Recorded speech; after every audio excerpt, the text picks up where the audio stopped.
My whole life was about me and my dreams. This just showed me that there is nothing more important in life than helping other people achieve their dreams and also helping other people discover their dreams. It's totally just changed my life, man. Welcome to the podcast. What up? So feel free to quickly introduce yourself, whichever way you do. Yes, my name is Fraser Grut, and I am on a wild mission called 10,000 Dreams, where I am filming the dreams of 10,000 humans in my lifetime. Mate. And I'm hitting 2,000 on Sunday. Oh, that's crazy. So Really, that's a cool milestone. 7.5 years in, man. That's so cool. Flip. Yeah. Mate, that is how does that feel? 2,000. Is it? I know it's arbitrary in the scheme of the 10,000, but how does that feel hitting a milestone like that? It doesn't feel big at all. Okay. I'm like, is that even? It's not even that many dreams. Really? I think because I'm so in it. It's Okay. only when I talk to other people and they're like, what? Yeah. 2,000 people? Yeah. But I've got like 30 years at least remaining, man. Yeah. So Yeah, it's gonna take a while. it's going to take ages. So tell me then, like, as I said off camera, like, so your best mate Logan is the cousin of Connor, who works for us, who usually would be in this room with us. The intern. The intern. He would love The you. other intern. He would love you calling him an intern because he's definitely not. Is he not an intern? No. He's definitely head of creative. Oh, shoot. I thought I saw in his email thing on the calendar invite, they said, was that That's you? Carter. Carter. Oh, my gosh. That's Carter. Oh, no, Connor. No, I'm that's so so sorry. good. Connor is an intern. Let's give him a pay cut. No, I'm going to stick to that. He's an intern. He's an intern. I'm so sorry, Connor. I love it. That's so good. Clip that out. Yeah. Put it on Connor's socials. It's brutal. But the thing is that look, I don't want to give away the whole story, but I heard a little bit. But what I want to know is why. So first of all, tell me the actual transactional piece of how you got started. But then I want to go deep in that. Like, why are you doing this? Yeah, man. So look, when I started this, it was a bet with my mate Logan at a cafe in Titirangi, Auckland, that I would do this every day for 1 year, which is 365 dreams. And look, there was no why behind it. There was no life purpose. Literally, I wanted to prove Logan wrong. I love and that. I was hoping this would go viral after 2 weeks. Yep. So there was like, it was all like selfish, the whole thing. Yep. And probably about 200 and something dreams in, I remember I was trying to get Jacinda Ardern's dream. Yeah. And her team came back to me saying, sorry, man, we can't make this happen. And then I went back to them saying, well, actually, I'm now doing it for 10,000 days. Yeah. And I just kind of said that to see what their response would be. I was like, just shoot my shot. Let's just make it 10 times bigger. Yeah. And then they came back and went, okay, yeah, we'll do this. And I was like, sweet. And then I went on Instagram and changed the name to 10,000 Dreams. I love that. And I committed to every day for 10,000 days, which I thought was like 4 or 5 years. Yeah. And then I realized it was 27.5 years. And I didn't tell anyone in my life. And I had a wife at the time and she was like, what? Are you serious? And I was in. And that is so crazy. Honestly, man, why do I do this? Like, I think my heart has changed doing this. Yeah. I was very selfish before I started this. My whole life was about me and my dreams. Yeah. And this just showed me that there is nothing more important in life than helping other people achieve their dreams and also helping other people discover their dreams. And it's totally just changed my life, man. Yeah. I've done it for 7.5 years. It's amazing. I never saw this coming. This was not the game plan at all. I want to cycle back a bit because I actually thought this might be the case, that the why wasn't so deep. Oh, no. But it is a little bit if you just frame it a different way. It's not deep in that it wasn't so altruistic when you started. And it's grown into that, which is cool. And you can see it. Like it permeates through your content now. But like what I like about that story, that it was for you and you're selfish, is actually a really interesting point for a lot of young creators. Because like often they don't want to make content for themselves or content for their own reason or whatever, right? So they just don't then know what to do. But you were so, like, I don't know, strong-headed, whatever you want to call it, but just so determined to prove your mate wrong. So arrogant. So arrogant. You said it. That it got you to that point, which is an interesting character trait. So like, what was it about you back then? Like that, I mean, that was what, 7 years ago? So yeah, it was 2016, December the 8th. How old were you then? 22. 22. I'm turning 30 on Sunday. Yeah. So my entire 20s has been filming dreams basically every day. Yeah. What do you think at that time made you make that bet? Bro, I'm still wired this way. Yeah. the only way I get motivated about something is if it feels impossible. I love it. So you have to give me the most craziest goal to get me out of bed. If life's too easy or safe, I just get bored and I don't even. So if you go, Fraser, you have to film Obama in 4 days. Yeah. I'll get to Obama. I will make it. I will fly somewhere. I will do whatever. And I think the fact that it was like, okay, what is it like? Maybe half an hour each day. Yeah. Dreams. I like dreams. I've always been a dreamer. It just felt like, you know what? I can do it. Yeah. And honestly, 1 year just felt too easy. Yeah. And when I was coming to the end of that, I was just like, so what? You do a year. It's kind of like, okay, good stuff, man. Yeah. And I think that's why the 10,000 just captivated me, man. It was just outrageous. It's so outrageous. It's so outrageous. So outrageous. It's the same thing like I told you off camera about our 10 billion followers. Yeah, bro. So when we sat as a team, we tried to come up with what was the number. We realized that followers was the metric that we wanted to track as a tangible thing for a goal. And someone said 1 billion. And then we sat there, and actually Connor, the intern, said to me, we did the math. And we're like, real. Do we think we could be 1,000 people strong, this team? And we're like, yep. And I was like, do we think we could, like, we've built other profiles up real fast. Can we have each of them have 1 million followers each? And we're like, yeah, I mean, we know what we're doing. So, okay, well, that's 1 billion. Okay, so that's too easy. Yeah. Let's make it 10 billion. And everyone was like, and then everyone in the room sort of like, and I was like, okay, we got it. Like, this is the one we're all petrified to try go for 10 billion. Yes, man. And then it changes like the way you think of things, right? It's like for you to do 10,000, you have to fundamentally rethink this, not to do it daily, right? Like doing it daily for a year is totally different to doing 10,000. Absolutely. And man, I filmed the dream of an astronaut, Chris Hadfield, in like 2019. And he talked about this in his dream.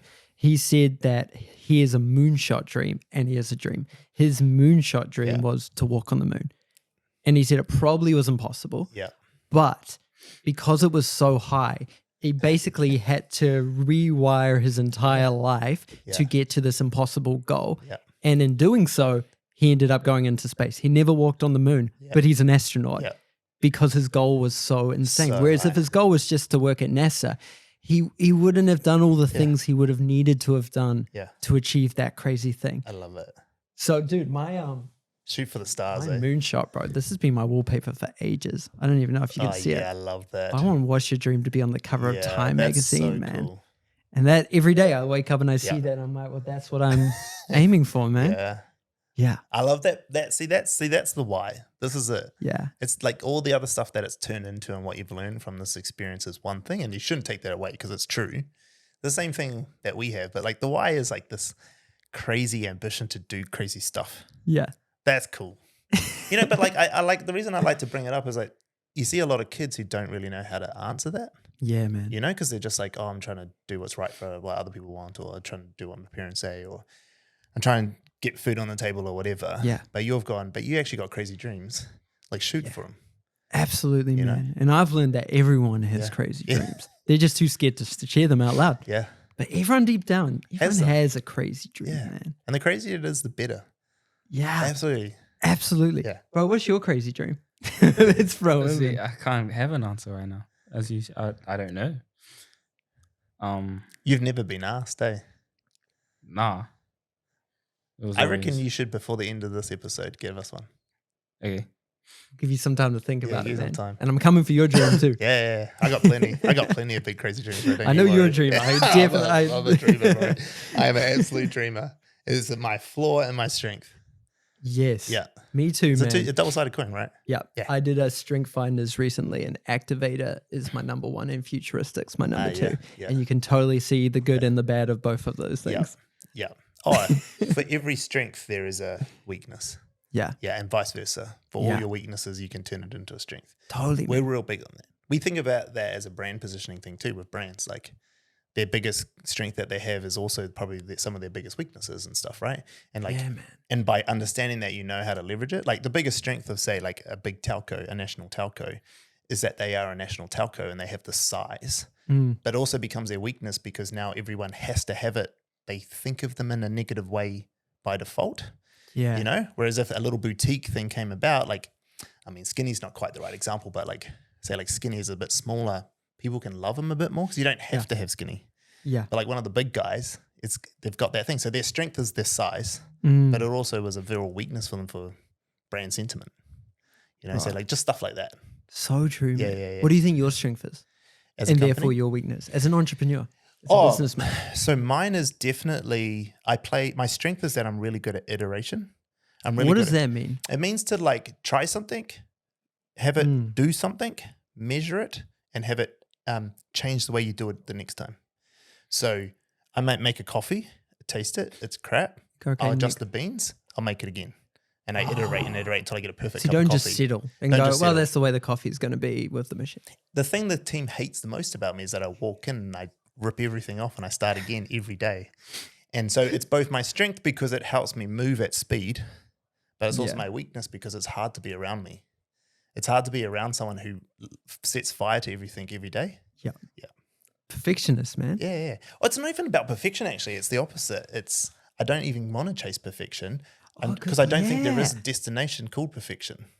Yeah. You can't ever be there, right? So it's just always being better, continuous improvement. Yeah. Would you say then you're really curious? As and curious you're always as it gets. learning, you're wanting to learn new stuff all the time. And like that's so cool. I joke about how my most Googled term is etymology of something. So etymology is the meaning of like the history of the word.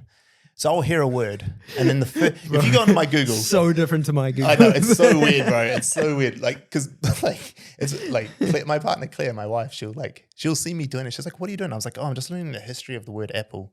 She's like, "Why?" And I was like, "Because I didn't know it." And she's like, "But why do you need to know it? Why do you need to know where apple came from?" And I was like, "Oh, well, I was looking at an iPhone the other day, and I was like, why does they call it an apple? That's a weird thing for a tech company. Why is that? Where does the word come from? Oh, it comes from and I just turtles all the way down. I just go spiraling. What a rabbit hole. Yeah. Trust me, every day I get lost in stuff. I'm gonna come back to something I wanted to ask. Yes. Because the thing that confuses me the most about you hit me. is like, where is the money here? Yeah. How do you live? Yes, man. Well, look. That is kind of the question I get a lot recently. Yeah. Especially the last month, I've gotten that a lot.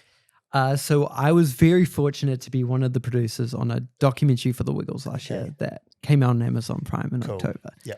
And that gave me and my wife a little bit of breathing room to go. And she's still working to basically go, let's just send it.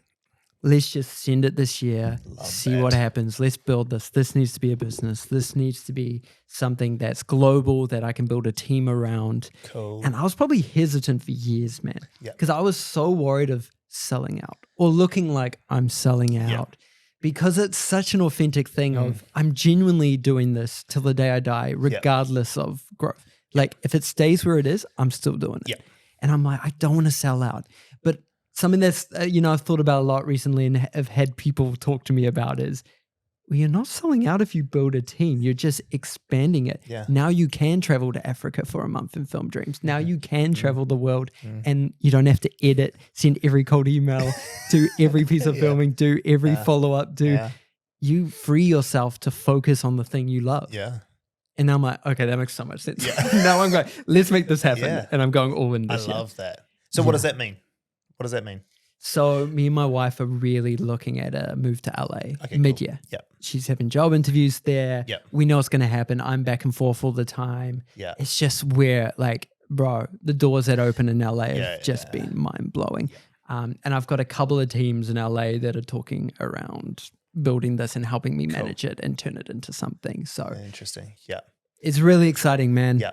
But honestly, dude, I've done this for 7.5 years. And I want people to know that it's so exciting, but it literally took 7 years before anyone cared. And dude, so many people in my life oh dude, why no one's paying you? I've put more than 100K into this.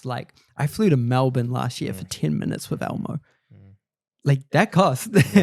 And I wouldn't change it for the world, man. I just believe in this so much that quitting's not an option. Nah. But it's slowly starting to build, man, and that's so exciting. It is cool. It's that whole saying of the overnight success only takes 10 years, and it's so true, right? Goodness, 10,000 hours, man. You just got to and we see that even I've had that same experience in my life of this business. It's everyone laughs at you until they want to be you. right? Like they're all like, "You're an idiot, mate. What are you doing with your life?" Like, and some people are concerned. Like my family were concerned, dude. and they're like, "What are you doing?" And I'm like, because I had a real good career as a GM of hotels and all this stuff. And then you get to a point, they're like, "Oh, how did that happen?" Yeah, and is that I always where knew you're you'd at? make it. Yeah. Thanks, bro. Thank you. They come out the woodwork. They always did, right? I mean, at my wedding, it was really fun. So I got married just a couple months ago. And my brother, he essentially said that. He's just like, I had no idea what you're doing. He's like, I always knew it was going to work, but I had no idea how you were going to get there. He's like, and the only reason you got there is because you had Claire by your side, which is true. Yeah. But like, even he was like, I knew you were going to get there, but hey, 5 years ago, you're like, what are you doing, mate? Like, why are you here? But like, for me, like what I want to ask you is like, is that where you're at right now? Because like when I just came across you, I didn't know who you were until I messaged you the other day off our account. I was like, started watching all your content. I was like, who was this guy and how have I not heard? He's already up to 1900 and something. So is that what happening to you now? Like, are you on a precipice now? It feels like that, man. Yeah. I think my last trip, I was over there and I had an incredible wave of like doing like Mila Kunis, Terry Crews, T-Pain, and a bunch of others. Yeah. And I think after posting those, I think people are kind of like, wait, what? Yeah. Where's this bit? Yeah. And the crazy thing, bro, I've done like 350 plus celebs. Yeah. But it's only been the last couple that everyone's kind of gone, wait, who's? Yeah. But dude, I feel like I'm in a better place now. Like I'm ready for growth. Cool. And I don't think I was 2 or 3 years ago. Yeah. I wasn't in a good place. Yeah. And like I talked about being very, like my ego when I was younger and I was so cocky, man. I think I still held on to a lot of that. Yeah. Even a couple of years ago. So if it had blown up, it would have just become the Fraser show. Yeah. And I think I'm in a place where I'm like, no, I know what this is now. Yeah. And I've got an incredible wife in my team. We're ready. Cool. And I'm so ready for growth, man. I love that. I love that idea of like, there's a point in your life that now you're there ready. If it was too early, you would have screwed it all up potentially. Yeah. Because I'm the same. Like I look at some of these young kids that are clients of ours who are like 27 and they're cranking and they got like, their businesses are awesome. And I'm like, man, when I was 27, I was an idiot. Like absolute idiot. Like I couldn't have done what that guy did. Because there's a part of me that's like, oh man, I should have started this earlier. Yeah. But I couldn't have. It wasn't the right time. I wasn't ready. I was an idiot. Yeah. I was an idiot. There's no way I could have done it, and timing's right. And I think the reason I like to tap into that is that I get a lot of young kids coming in like I got to hurry up and do something because I'm running out of time. It's like, you're 24. 19, you're 24. You're 19. Like you're like, well, shut up. Like I was 32 when I started this business. Like go away. Like go away. But you're essentially saying is that like you could start a practice beforehand, but like you probably couldn't get it. Like the reason you feel like you're on a precipice is more mental than anything. Yeah. Right? Is that what you're saying? Yeah, it's belief too, Yeah. man. Yeah. Dude, I mean, the journey of this 7 years has been so like, I mean, I quit for a year in 2022 because I Really? burnt out. I did every day for 5 interesting. years. I did 1,819 dreams in a row. Crazy. And Okay, it I just didn't see took this. over my life, mental Yeah. health wise. Like filming dreams just brought so much anxiety, man. Really? It was, Tell me about that. I didn't see this when I was looking at your stuff. yeah, man. Yeah. Well, like, so that was the mission, was every day for 10,000 days. Yeah. And I did 5 years and I'm never quitting that. Like I'm Yeah. proving everyone wrong, and mental health just dropped, man. And I had a close mate that was in business, very successful young entrepreneur, a guy that I looked up to as like, that's who I want to be like. He's a good mate, but I want to be like him. And he took his life. And as soon as that happened, I went, I'm quitting this because this thing is not necessarily taking me there, but it's taking me down a dark path. Okay. And so I killed it. And it was the hardest thing I've ever done. Yeah. And I was done for a year, like done. It was like detox. I was like on a rehab. Yeah. And then, bro, like, then people started going like, hey, man, like, are you going to do that thing again? That was cool, right? Yeah. And I was like, nah. Till one morning I woke up, man, I was just like, I need to start it again. Yeah. But no timeline. Yeah. I'm doing 10,000 till the day I die. Cut this everyday thing. That was a prison that I created. No one put that on me. No one was holding me to that than myself. And bro, it's just freed me up to actually be present, to enjoy it, to take time, to actually Like not just meet someone for 5 minutes, tick a box and never talk to them again. Yep. Now it's like, oh, sit down. I'll get a coffee with you for an hour and talk about your dream. Yeah. And the doors that have opened since then, because it's the right time now. I'm in the right place. Also, quality wise, like I was so upset that this didn't go viral after like 10 dreams. I was like, what's going on? I've done like a week of this. Yeah. And now I look at the quality of bro, I'm like, it'd be so embarrassing if that went viral. Yeah. Like it just looked messy. There was no craft to it, bro. I didn't know what I was doing. Yeah. I wasn't confident talking to people. It's just timing, man. Yeah. What so now that you're in that timing place, how do you think it's going to change? Like, how are you going to approach this differently? I know you said you're going to move to LA, there's people around you, but like in your head, how are things changing? Because there's one thing of getting a team and being in the right, but like, how are you going to go into this differently now? Or how are you going into this differently now that your head's in a good place? What's changed? Well, I think what's changed recently, man, like for like 7 years, it was very much, hey, what's your dream? Oh, my dream is that. Thanks, man. And that was it, which is cool. Yep. And then I started like doing, I think I did Ashton Kutcher last year. And that was the first time I ever just went, oh, what if I ask a few more questions? And then it became a whole conversation. And so many people hit me up afterwards going, dude, that's what this is. You need to have like a mini podcast type thing. But it's kind of like, have you seen Zane Lowe with his app? It's like that. And now I'm like, wait, let's just have a conversation. And actually, I think that's where it's going, man. Cool. More longer form. Cool. But with that same creative kind of filmy look and everything. Yeah. It's just such a natural transition. Yeah. Oh, of course. Yeah. Of course. Like I think even when I went down a rabbit hole, I watched all the short form bits, but even like that, when I was having a look, I was like, there needs to be more from this conversation. Yeah. You know, like some of the newer ones are a bit more like that, obviously, as you said, but like even when you look back at like some of the others, you've got this opportunity with these people to do more, and you weren't taking it. But that's okay. But that's I actually don't like it. It's like what I was saying before, iteration, right? Yeah, you're iterating now. Like you're going, okay, cool. Like, and now you're going to do long form. Well, you're doing the long form stuff. You're probably iterating even then. Like, oh, yeah, I should ask this next time, or I should ask that. Like we're the same with this podcast. This podcast was like last year. It was just like just do as many as we can. Yeah, I just figure it out. Like we had no plan, no structure, and then now it's like the guys. Like we'll find someone, like I might find someone, like I found you and I was like, no, I want this guy. Like I really want to speak to him. I want to hear the story. And so I give it to him and then I'll do a research and we'll come up with points and we'll see. So I know a lot. And then that way I can get a good grasp of everything you've done. Yeah. So I come in there prepped and all this sort of stuff. So it's just an iteration of it, which is what you're doing. Exactly. Yeah. And you kind of, there's times where you kick yourself going, why didn't I but then you go, wait, but I can't kick myself because I didn't know. You didn't know. And like but now you do. Oh man, like the fact that, years ago I was able to meet some of these people and literally just film them for 10 seconds and went, thanks, cool, and left. I'm like, no. Like that's so funny. But now you're like, but no, I'm ready, man. I'm more confident now too. Like I was scared that like, what if I start a conversation and I'm awkward or it just goes and there's no conversation and there's, I forget what to, and I'm like, wait, no, but no, I'm just like, this is so easy. It's like so easy. That was all in my head, man. Yeah. How scared were you for your first podcast? Me? Were you nervous? For this one, no. I think the reason being is that I'd played around a podcast for a while beforehand. Yeah. And I'd been on lots of podcasts. So before I started this business, before I moved back to New Zealand, I didn't put up content like this. I just never did it. And then I gave up alcohol for a year. I quit alcohol in 2017 and I didn't drink for a whole year.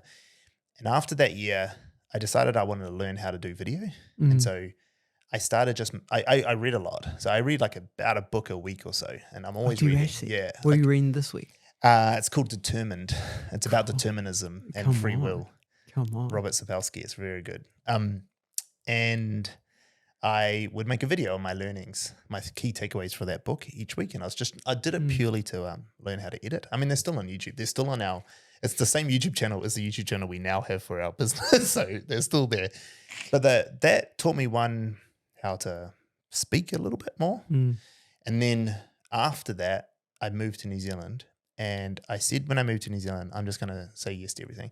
I just had been spending the last few years binge watching Yes Theory, the guys from Yes Ferry way too much. Bro, yep. And so I was like, we've all been on the Yes Ferry rabbit hole. Exactly. So I'm like, I need to just start saying yes to stuff and doing things that put me outside of my comfort zone. If it makes me scared, then I should say yes. Yeah. And so I was on LinkedIn on the first week I got to New Zealand, and a girl called Miriam posted a post saying, I'm doing a talk on presentation skills at the Northern Club. If you want to come, it's $30. Here's the tickets. Here's the event. So I booked one. And I made my partner go at the time, Claire, and she's my wife now. And I said to her, let's go. She's like, why are we going to this thing? Like, I'm not keen at all. Like, as a presentation coach, I don't want to speak in front of people. I was like, this is exactly why we're going. Yeah. So we went, and Miriam was like on how to do public speaking. And Miriam said, is anyone keen to do an impromptu speech? And my hand went up before I could think. I just like went straight up. Right. And my wife Claire was like, what are you doing? And then I got up and I just did this 5-minute speech about who I was and what I was trying to do. And I'd only been in the country for a week. And so that was the first time. And then afterwards I sat down and my brain was caught up with what just happened. And I just started sweating going, oh my God, what did I do? And then that led to me joining Toastmasters. Have you heard of Toastmasters or been to Toastmasters? Which I don't think I have. It's like a networking group, but it's public speaking. It's global. Awesome. They just teach you how to do public speaking. Yeah. And Miriam was the president of the Toastmasters for the Northern Club. She's like, you should come along and do Toastmasters. So I convinced my wife to join, and we did 6 months of Toastmasters. And that there like really got me out of my comfort zone. And so now I'm just never scared meeting people, because like you would have like, in that session, if you had a prepared speech, you'd have to do a 5 to 7 minute speech in front of this group of 30 people who, by the way, practice public speaking every week. Like, they're the best speakers in the country, and you're having to do this 5 to 7 minute speech. And then they critique you straight afterwards in front of everyone, tell you everything you did wrong and everything you did good. And then there's like impromptu ones where they're just like, you haven't got anything prepared. And at the end, they're like, they'll read out a topic and then they point to you and go, your turn. Oh, minute and a half. Go in front of everyone, and then they critique you and tell you everything you did wrong. Oh my! And so for 6 months, I just got ripped to pieces, and it was the best thing ever. Man. Best thing ever. Military training. Yeah. And then now, like, I just don't fear it anymore. The public speaking piece. Yeah. I've never feared people. Like, I've never feared what people think of me and anything like that. I just feared of like not being able to do it. It was a different fear. I didn't really care what other people thought of me when I public spoke. It was more just like, I don't know what I'm doing. Like, I don't even know how to start speaking. It's like Carter's going through this now. Things that we've talked about. Like he's got all the things in his head. Yeah. He just can't say them. Yeah. Hey. Yeah. He wants to, and that was me. I had it in here. I just didn't know how to say it. That was what I was scared about. Yeah. I didn't care what you thought about what I said. Yeah. I didn't even know how to say it. Yeah, man. And so that led to me this, like, the first podcast I did, that was fine. Practice. I was fine. I just had to realize how to talk. Yeah. Dude, I saw this thing ages ago, and I said to everyone, it's like, if you want to start a podcast, do the worst podcast episode ever. If you want to write a book, just write the worst book ever. Like, just start with the worst. Just take the pressure off yourself. Yep. It will not be perfect. No way. It will never be perfect. It will never be perfect. And then once you take that on, instead of like I could look back at my older dreams where the quality is just like, what am I doing? And go, I want to delete all those. But then I go, but wait, it's kind of beautiful. Yeah. Because you see where it's come from. Yeah. And now I look back at that, I'm like, actually, it's kind of cool that it looks so average, because that's where I was. That's who I was. It's the best part. Yeah. It's the thing I like the most, because I watched, the one that called me was Mila Kunis, where you went the screen in the flight. The Pukako. I got roasted on TikTok for that. Yeah. It was so good, but it was so good. It was so good. It was so They caught me, and it got me to scroll through everything. And then as I scrolled and I could see where you had come from, I was like, this is cool. Like, that's actually the reason I reached out, because I was like, at first I was like, oh, this is pretty cool. Is this like some funded project or some crazy stuff? And then when I scrolled back, I was like, no, this guy's like done it on his own. Like, this is epic. That was the reason I wanted to talk to you, not because of how good the video was. Thank you, man. Yeah. I wanted to know the journey. Thank you, bro. I'm very much appreciating the journey so much more. Yeah. As you go along it, you just like, it is kind of wild. Like, it just blows my mind, the doors that open when you just don't give up. Yeah. Like, that's it. Yeah. I could have quit the day. Like, honestly, man, in that year I quit, I was so done. And if you had told me, hey, in a year you're going to be at Ashton and Mila's house, it would be outrageous. And now I shake to think that I may never have picked it up again. Yeah. And everything I would have missed out on. Yeah. And that freaks the hell out of me. Yeah. That's crazy to think, the sliding door moment Oh my of gosh. you deciding to go back and what would have been otherwise. Oh. Yeah. Yeah, that's crazy. I like, tell me about this. For me, whenever I want to do something real big and audacious, the daily habit is the thing I have to do. Yeah. Like, do you think that played a big part of just like grinding that into your head about doing it daily? Like, is that a part of the reason for its longevity as well? Yeah, 100%, man. Like, honestly, doing it during that 5 years every day was almost easier than when I picked it up again. And the first few months, it was like, I just do it whenever. Because I just didn't have the discipline. That every day, it was like brushing my teeth. It's like, I have to meet someone and film and edit their dream today. Yeah. And I was in. And it just, honestly, it just became routine. Yeah. But when I picked it up again, man, oh, bro, I was sloppy as for like 2 months, bro. The thought of filming one dream was like, I can't be bothered. Yeah. But when you're in that zone, you're in war, man. Yeah. Now I'm in a great pace where I've actually got that momentum, and it's just a passion, man. Like, I love it now. Like, and I love sending cold emails. Like, every day I send like 4 hours of cold emails. I read because this. I love it. I read this, and this is a good segue because I wanted to ask, like, no one says I love sending 4 hours of cold emails. So tell me why, and like, tell me about an this addiction. process. Yeah. My wife calls me out on it. Like, she banned me this week from sending cold emails, and I didn't send any for like 2 hours, and then I fell into it. I was like, I'm sorry, I have to. This is my job, technically. That was what it was. Dude, you know what it is? I think when you start to get some wins, and I've sent so many cold emails and have got responses from people who should never have responded. You go, holy crap, this is possible. Yeah. And because I know it's possible, every time I send an email, it could be a yes. Yeah. And I've sent more than 35,000 cold emails since I started this. I've got it and I've been rejected maybe 20,000 of those. Yeah. Rejection doesn't do anything to me anymore. Love it. At all. Yeah.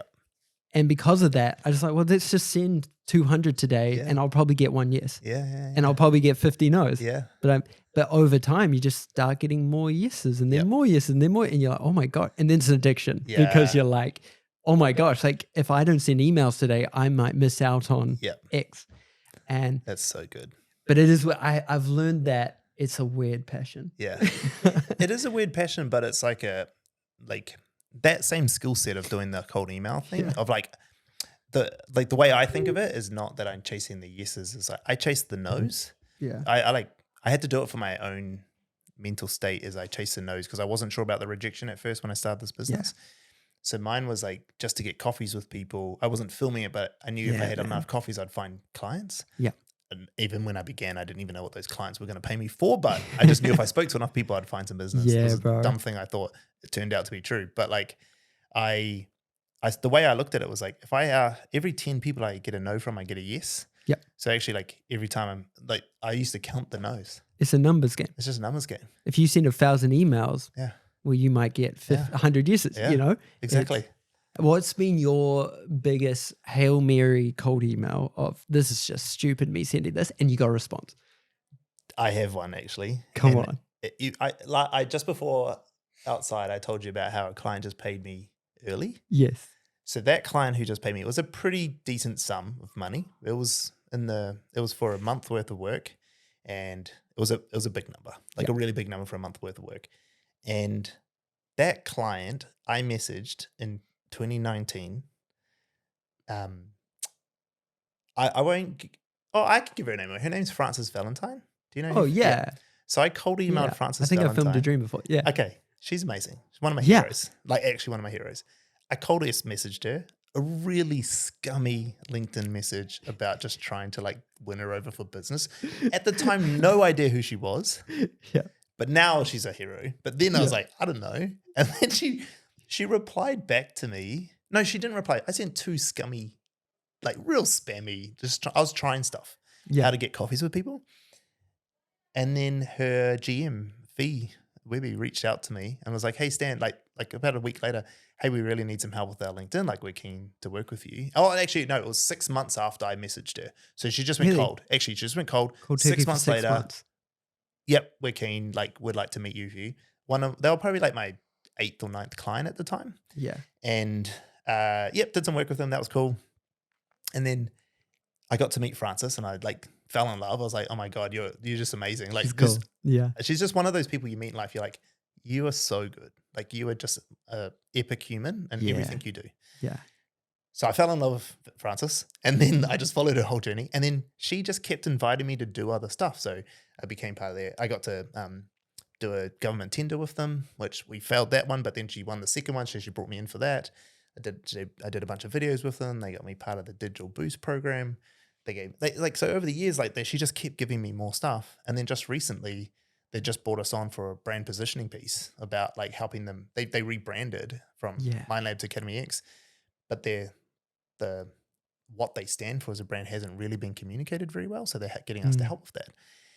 And so that's going to go on to be like they're going to be one of our bigger clients. That's amazing, man. And that was because of this really shitty, scummy It's message. usually the ones you look back on and you're like, I can't believe I sent it to but her. somehow they saw something and then they're perfectly crafted and you're like, this is going to kill. No one cares. We still What? don't have, hang on, I'm going to pull this up. We still haven't Read sent it anything out. else to each other. Read it out. Oh, man.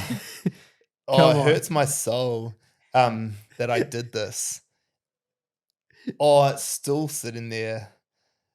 Like 4 messages from me, none from her.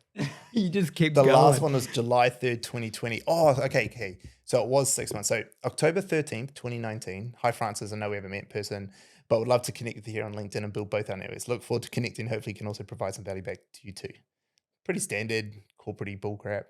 Then she accepted. I replied, appreciate your connection, Frances. Look forward to learning more about what you're achieving. So fine. Yeah. They're fine. Just, a little bit, whatever. Hi, Frances. How is it June already? How's the post-lockdown gone for you and your business? Just wanted to see if you wanted to chat about our Attention Seeker program, which helps companies produce leads using LinkedIn by developing Oh my God, it's just straight into sell. I hadn't spoken. Message to us from October 15th to June 23rd, 2020. And then I just, hey, just checking in. Have you had time to see my message? Yes. And Man is nothing, still following nothing up. from her. And then until just Fee out just of- messaged me. Her GM, she must have just gone, hey, you should get this guy. Dude. And then the rest is no. Like I'm talking about like we've earned already to date 6 figures from them, and we'll potentially earn 6 figures from them this year. Which look, I don't want to say we're getting heaps out of them for nothing. Like we got a really good working relationship with them. Yeah. We love them. We love their brand. We love everything about them. I couldn't speak highly enough of it, but I look back at that and I just cringe. I can't believe I sent that to Frances Valentine. But bro, it's like the Wayne Gretzky quote. You miss 100% of the shots you don't take. Absolutely. You just never know. never If know. you don't send it, it's not going to happen. Yeah. And if you do, it might happen. It might. Exactly. Yeah, that's exactly it. Oh, that's so good. Yeah. So that's my it's top of mind because of they're doing another project with us. But I've always cringed about that. And every time I meet her, I'm like, please don't bring up my LinkedIn messages. It'd almost be healthy to bring it up and laugh about it and just break the ice. Yeah. I might have to clip this and show her. Just be like, oh man, I'm so embarrassed. Yeah. Dude, I once I got through someone, I got Tyker's email and I put out this beautiful, cool, I've got this great email. And because before that, I was cold emailing a bunch of people. So I was like in the zone. Yeah. I was like, boom, boom, boom. And I forget, send it to him. And then you kind of you have that voice that goes, I think you did something wrong in that email. And you're like, wait. And you go back and have a look. And I realized that the subject said 10,000 Dreams Fleetwood Mac. And I was like, oh no. Because I was in the zone and I was emailing their team before. No, I've done this. And what do you do, man? You just got to go, well, you just learn. You just got to learn from it and go. You know what? I never heard back, by the way. That's funny. That's funny. I've done that on a proposal for a real big client. Proposal. And I used a template from another client. It was a pretty similar proposal. Yeah. And I still had that other brand all through it. And I pitched it and I sent it off. Oh, no. And then Shai, my EA, is like, Sam, did you check that thing? It's still got Pizza Hut logos in it. Was it Domino's pizza you were pitching for? It was another quick service restaurant, though. It was. It was another. Did you get the gig? Yeah. Did they laugh about it? They didn't bring it up. Did you hit them up going, or you just left it? We just left it. There was nothing we could do. It was sent. It was done. They signed it. They signed the contract. I guess we all do it. Yeah. I guess it's healthy to know everyone in business has done that. Of course. When you're running 1,000,000 miles an hour trying to grow at a rate that you shouldn't you're in be hustle growing mode, at, hustle mode, you have to. Bro, yeah. People, like, when you're in this, like, we're both in, like, startup mode, really. Yeah. Like, and yeah, I might be a little bit scale up or whatever, but, like, you're hustling, you're iterating, you're changing all the time. You're not in a safe. You can't have attention to detail. Yeah. You can't. You can't afford it. Nah. You'd go under if you tried to because you couldn't keep up. If you wrote every cold email from scratch, bro, you'd couldn't do it. 4 a day. Yeah. There's no way. So I want to get, like, if people are out there doing this, right? They want to start doing this.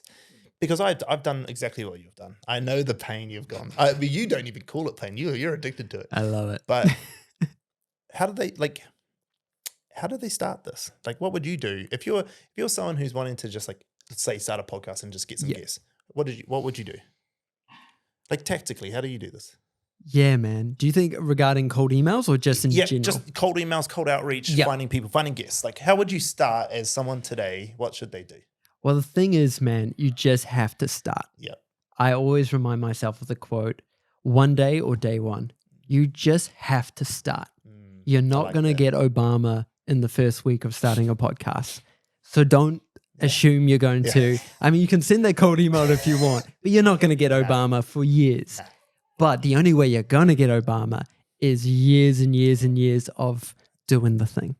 And just being authentic. My cold emails are pretty loose, and it threw my wife when she first started to look at them. I am so loose and not corporate. I'm not professional. I'm like, yo, what up, Tom Cruise? Bro, let's friggin' do this, man. What do you like? But somehow it works because it's authentic. Because it's authentic. Because it's not corporate. They're like, okay, this is clearly a real human doing something.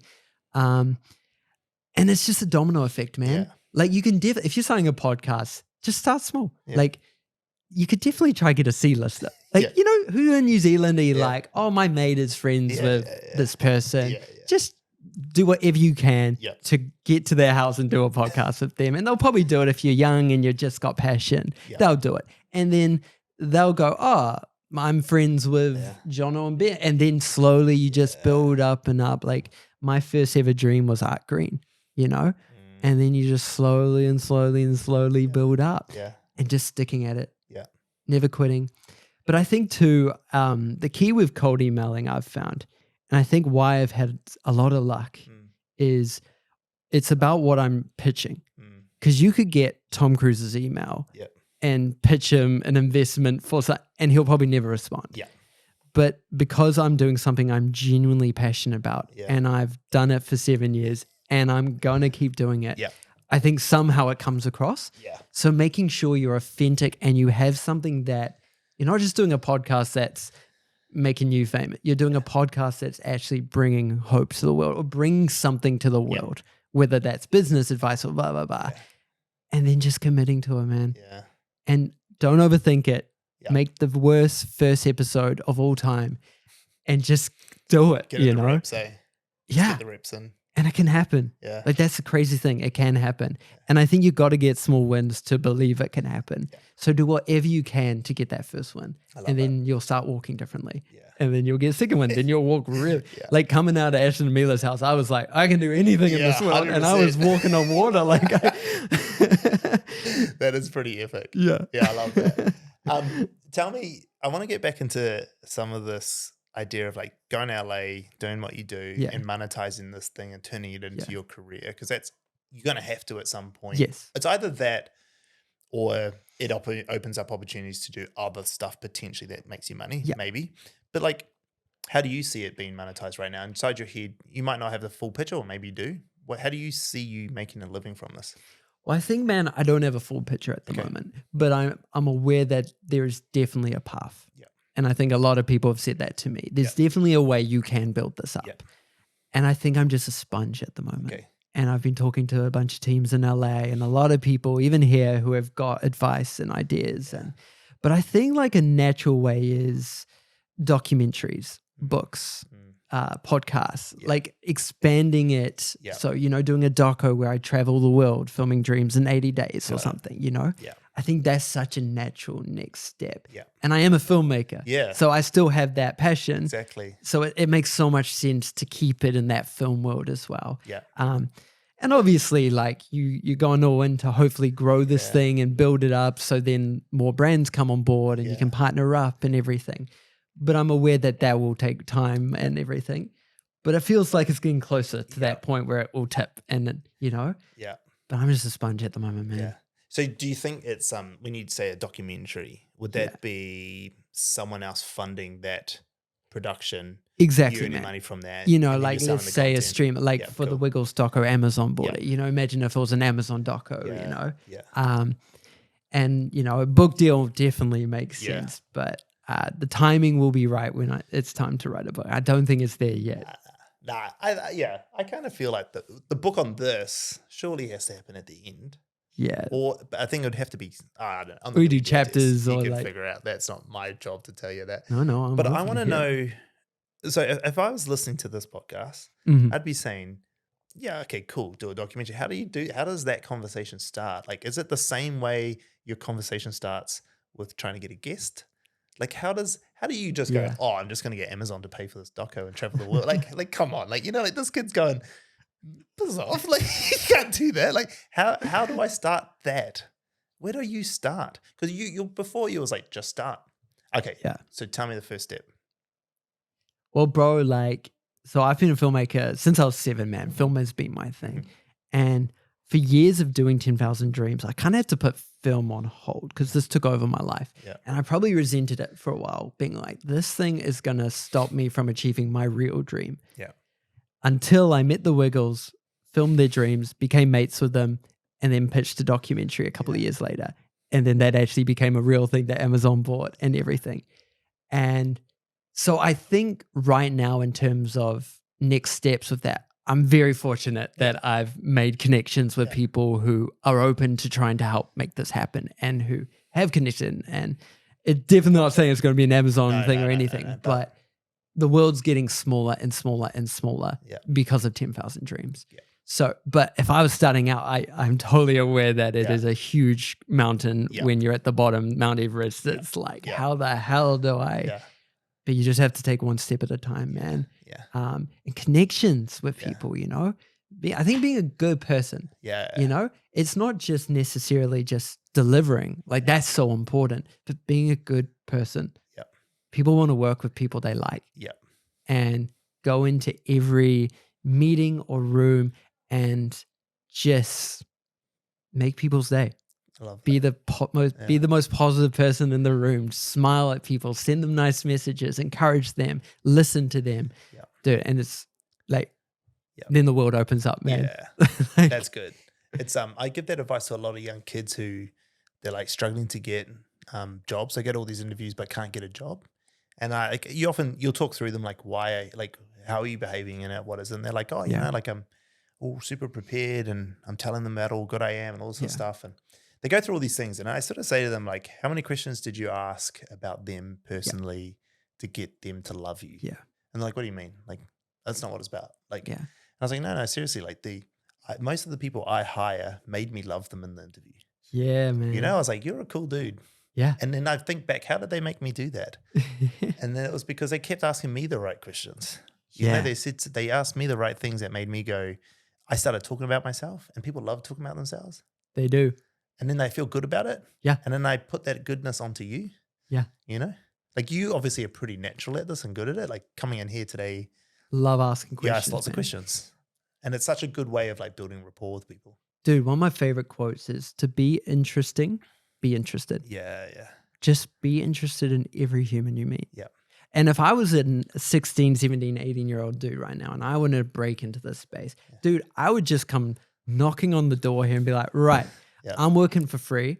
I'm going to sweep the floors. I'm going to do the dishes. I'm going to do the stuff no one in this place wants to do. I'll come to you and go, give me all the stuff you hate doing that And I would just do free work. Bro, 100%. Build a relationship, and then within 3, 4, 5 months, they'll be like, right, we're hiring you. Yeah. We got to pay you now. Yeah.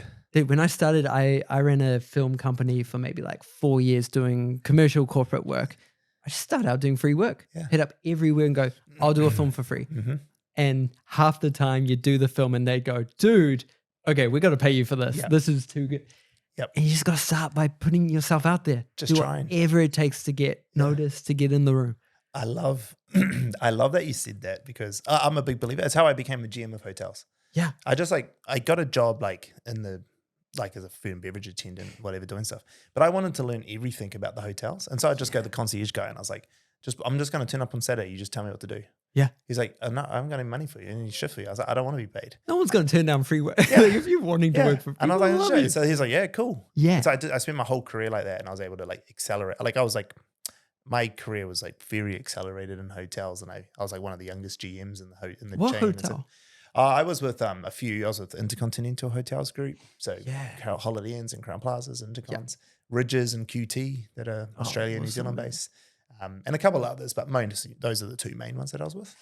And so we have a bunch of interns here where we had a lot of people reach out, like doing that, like, hey, I want to intern with you. And we said, okay, well, look, like if you want to intern, like that's not a job. So we don't pay the interns. But if you want a job with us, like we always have jobs going, just apply. Like if you're the right person, we'll hire you. But if you're not and you want to intern, like, you know, like Carter, like his dad, well, actually his dad came to me, he's my cousin, and was like, you know, and he told me a story, and it was fair that he did it that way. But then I said to his dad, I'm not going to bring him on unless he comes and asks me. And which he did, and that's why he's here today.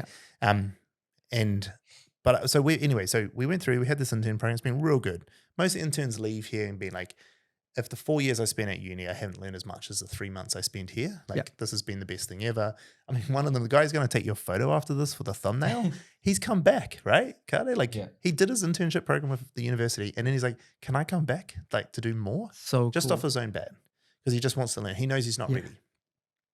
Anyway, the reason I love what you're saying is right now I'm having I put a post up about one of our interns, Brooke, on LinkedIn, where I knew I was going to get I was a real clickbait title for the post, which is we don't pay our interns, but we do hire some of them. And then I went on the story of why we hired Brooke. And she's amazing. And I went out to talk. It was a really nice post. It was for her. But then we got all these people who are jumping on, like calling me out for not paying interns. Yeah, man. See, bro, I know this guy. Yeah. And that is, and like I've had arguments about this. I'm a real shit stirrer. And so I'm like egging them on in the comments. But like at the end of the day, I said to him, I was like, look, if the law was you can't do this, then I just wouldn't have interns. Like I'll just go hire real staff who could do the job. Like they do some stuff. Like Carter right now is helping with Stansby and stuff. But like honestly, like when I brought them in, I said to everyone, they can't do productive work. Like none of this can be productive work. Give them special projects. Like the guys have this Ponsonby page that they run, which has nothing to do with us. It's just that they're learning all the things that we learn. And actually, if you ask any of my team, what do we teach interns? We don't teach them how to make content. We teach them how to work in a work environment with us and be good people. Like he gets told off not because he makes bad TikToks, but because he's been a little shit. Hey, that's what I tell you off for. Like my job as our job with him as the intern is to make him a better human, not to make him a better TikToker. Like, and I always rip the team. The paid stuff, I always rip them apart when they're letting these guys get away with stuff that they shouldn't and enabling them to be little shits. So like, I love and for me as an intern, that's what I actually learned. Dude. The things I learned wasn't the skills. Absolutely. I did a free internship at a film company when I was 21 for 3 months. And I had to drive an hour each way to get there. And I had no money. I was living in overdraft, bro. So it was like destroying me. Financially was destroying me to get this free internship. But I feel like you're more of a sponge. And I found like because I wasn't getting paid, it was deliberate. I'm going there because I want to learn, because I want this, not because of money.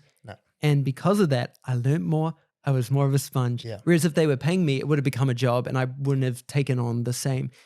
I'm all for it, man. Especially if someone comes asking for it. Have you ever had anyone just knock on the door and be like, I work here now as an intern? Have you ever had anyone We have people like that. Dude, in the team now. It's so freaking dope. Actually, we've even got staff members done that. Like Ollie, who works for us, Ollie just like rocked up with this massive CV. Oh, I saw this on TikTok. That was Ollie. Ollie Madsen? Yeah. So I saw this on TikTok. So Ollie, like, and it I think I blew know up. his sister. Oh, Tomorrow.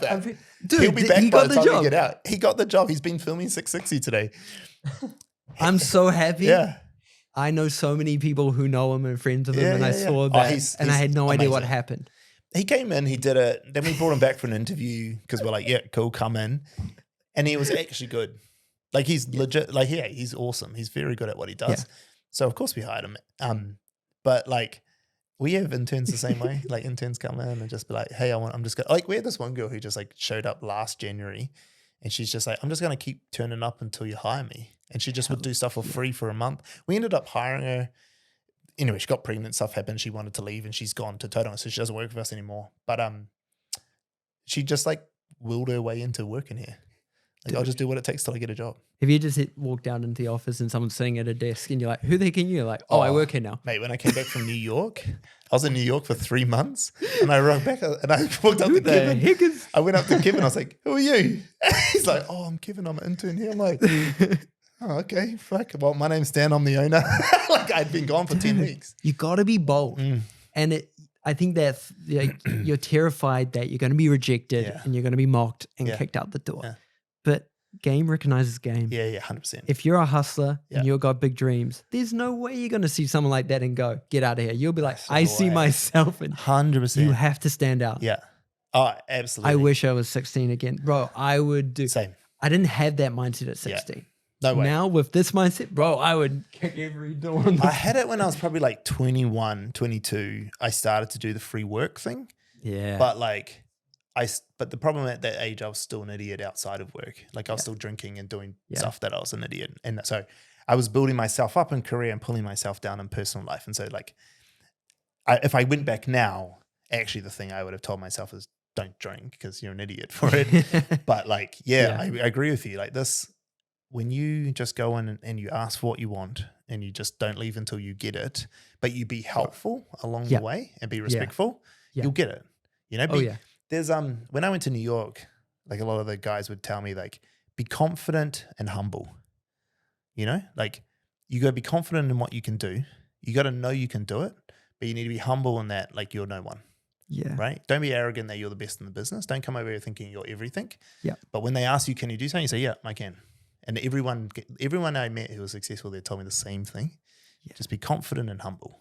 Yeah. You know, whereas like, that's the same thing I say to I would say to the interns now that I knew that. That's what my advice is like, come in here, be confident, do the thing.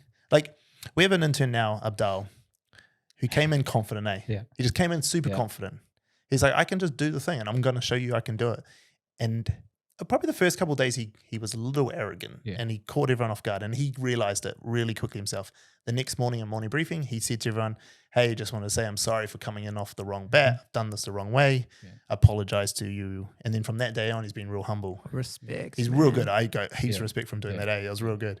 And so he's just confident, humble. And like, no offense to the other interns, but he's like done it so quickly that I said to Connor, because he's in the creative, he's working with him, reporting him. I was like, how do we pay? We're gonna lose him in 3 months or 6 weeks, whatever it is.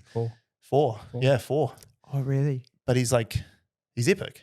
Yeah. You know, it's like, I actually don't have the money for him, but we have to find it. Like, do I have to not pay myself for a bit to hire him? Dude. And I think it's really good for the other interns to see because like Carter can already see why he's different, Yeah. You can see why he's different and he can learn from that. Yeah. And that's it. Confident and humble. Oh my gosh, man. Yeah. It's so good. It gets me fired up. Yeah.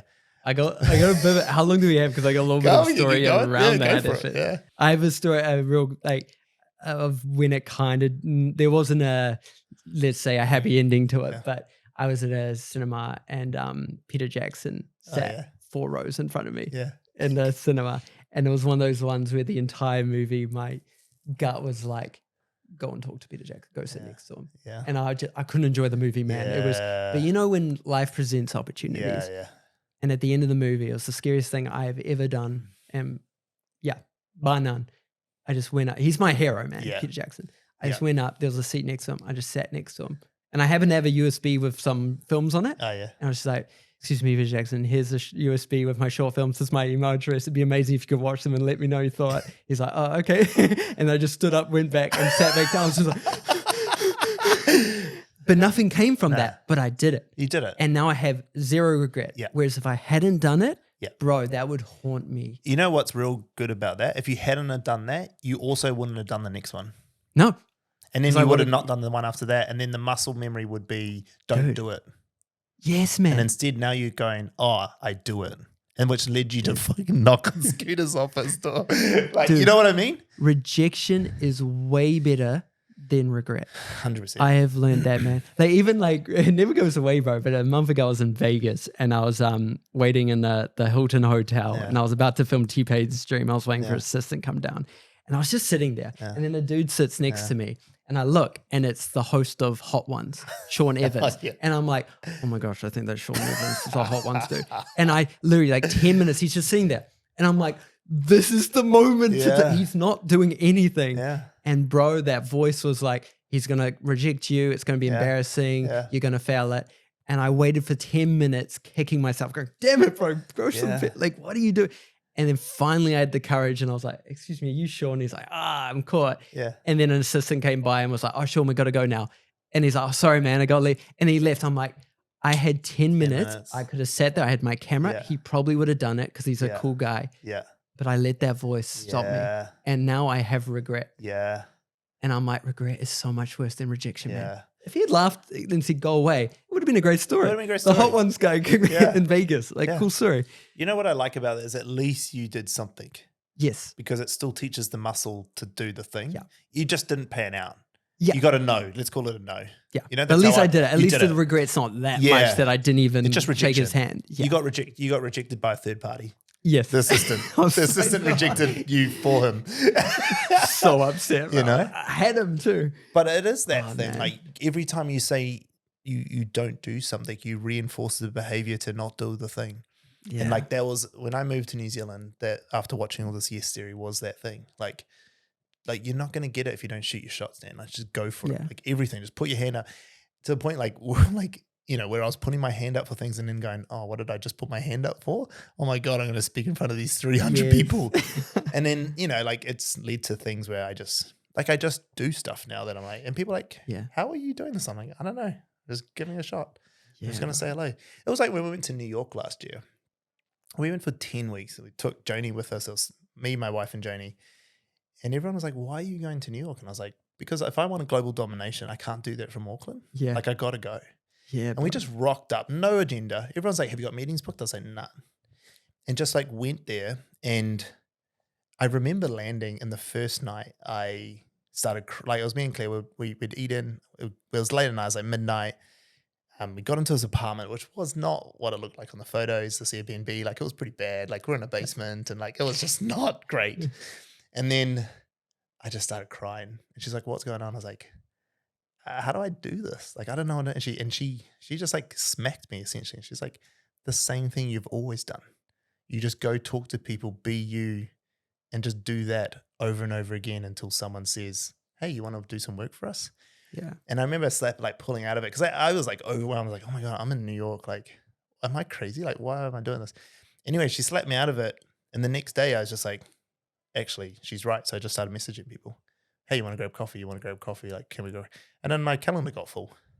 And then I started meeting all these people. And then all of a sudden, we weren't even going there to get business. We were just feasibility. We signed 2 clients, massive clients, like 2 clients that are bigger than any client we had here. And it's just crazy. And then people started recognize us on the street from our TikToks and stuff. Like people knew who we were on the streets in New York. It was crazy. We're getting stopped on the street. Oh my gosh. We're just like, wait, how do you know us? They're like, oh, watch all your TikToks. Like one lady stopped us on the train. She was head of comms for this massive cryptocurrency exchange. Yeah.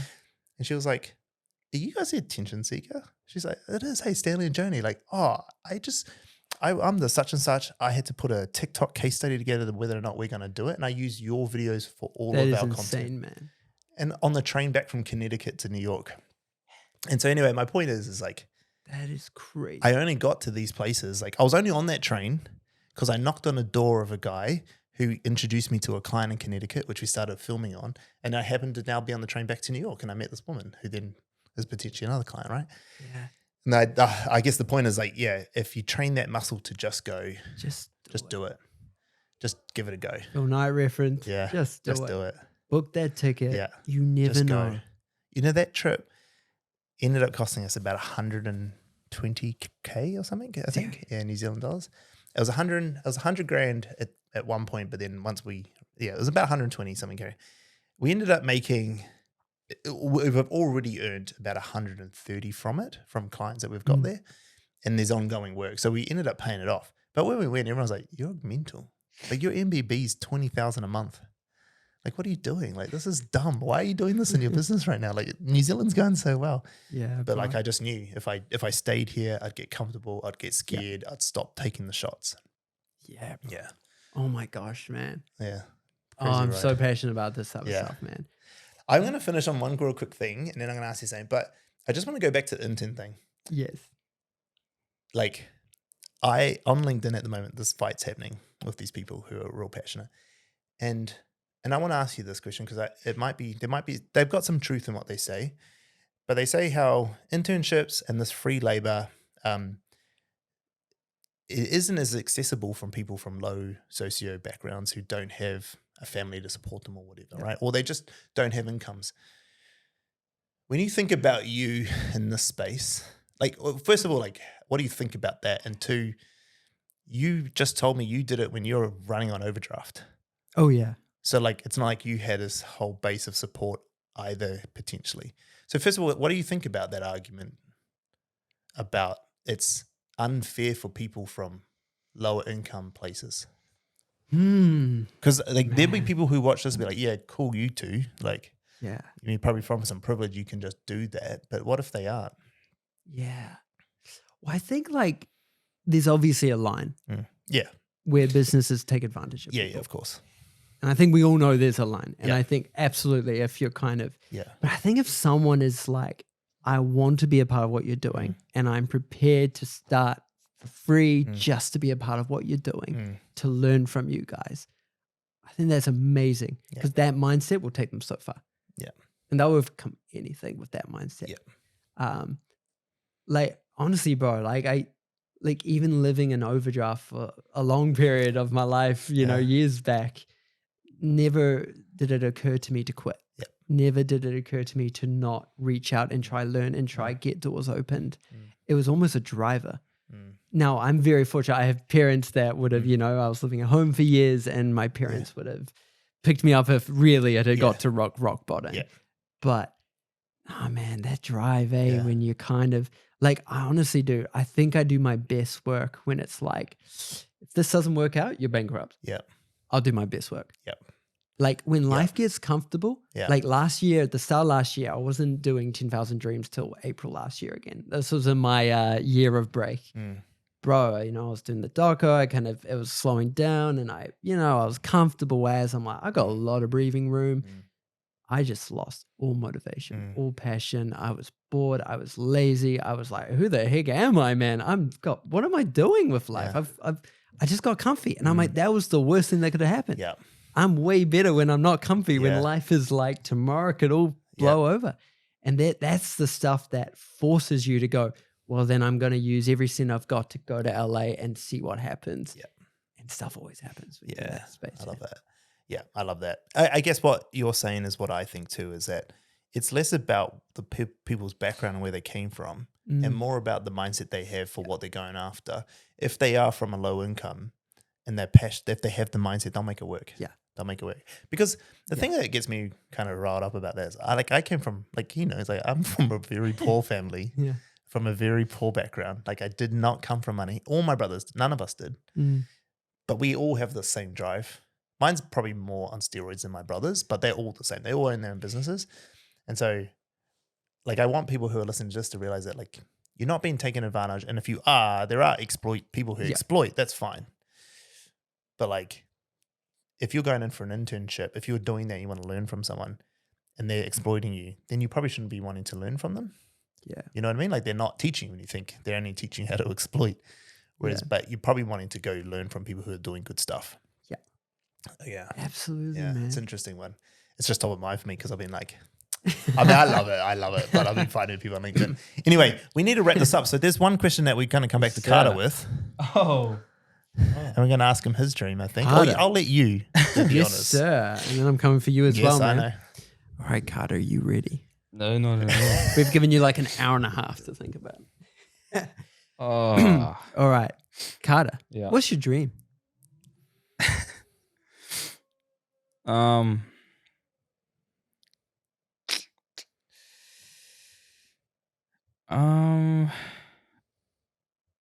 don't know.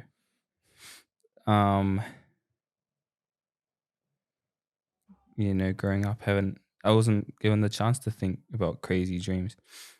But where I am now, I guess, my craziest dream is to just see how far this goes. This might be stupid, but be bigger than Stan. Yeah, bro. Not stupid at all, man. And yeah. Shut up, brother. Yeah, nice, bro. Respect, man. Thank you. God, I hope you do. Thank you. I would, like, for me, that would be the coolest That's the thing. goal of being a mentor. It's just, It's just like everything to me. Like watching people grow is like the coolest thing ever. Like when we have people leave for bigger jobs, like I post all about it. I celebrate the shit out of it. That's so like I love it. Like I help them. I'd be their reference. Yeah. I'm like, let's go, Like I would love nothing more than him to come chase me down one day, like, I mean, it's not going to be there because that's not how business works, but I get it. Like I get it. Like I'd love it. Like it would make me nothing prouder than to see that. Yeah, that's cool. That's amazing. Yeah, that's cool. Thank love you, it, bro. That's so good. No, thank you. All right, Stan. Oh man, I've got so many big dreams. I seriously, I do. But Big like, question.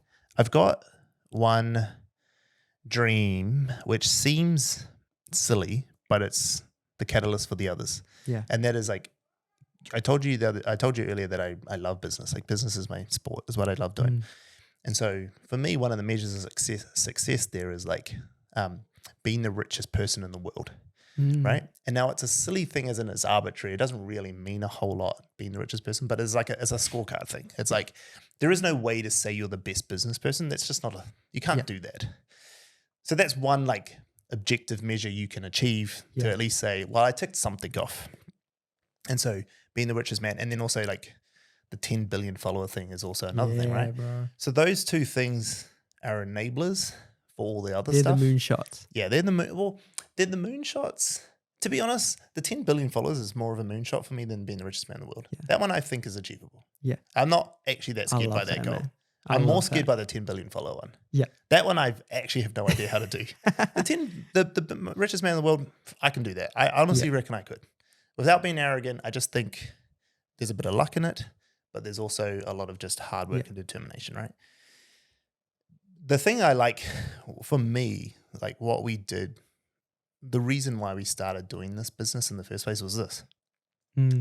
Like we, coming from like South Auckland, from Manadera, you just didn't have anything. Like you never had anything. Like you grew up with nothing. You grew up with no dreams. You grew up with no ambition to be able to do anything. There was no like, you didn't even know it was possible. Yeah.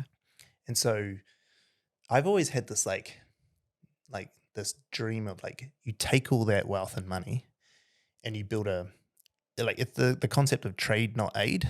And how do you build an economic system in the places that need me the most? Yeah. That provide generational wealth for those places? Because the generational wealth it takes away that, it's like the Maslow's hierarchy, right? Like it takes away that basic crap that people have to worry about. But then you're able to create some economic engine that allows them to dream big. And so I've always done that, which is why like I take on these interns. Like I don't do it, like the interns don't really help the business grow. And people will argue with me about it, but that's one of them is for that. I go, like whenever I get asked to speak to kids, like I'll go do it. Like I flew to Blenheim off the back because they had this future work thing. I'm like, yeah, I'll come. They're like, how much? And I was like, don't worry about it. Like I'm there tomorrow. I'll bring Janie with me. We'll speak.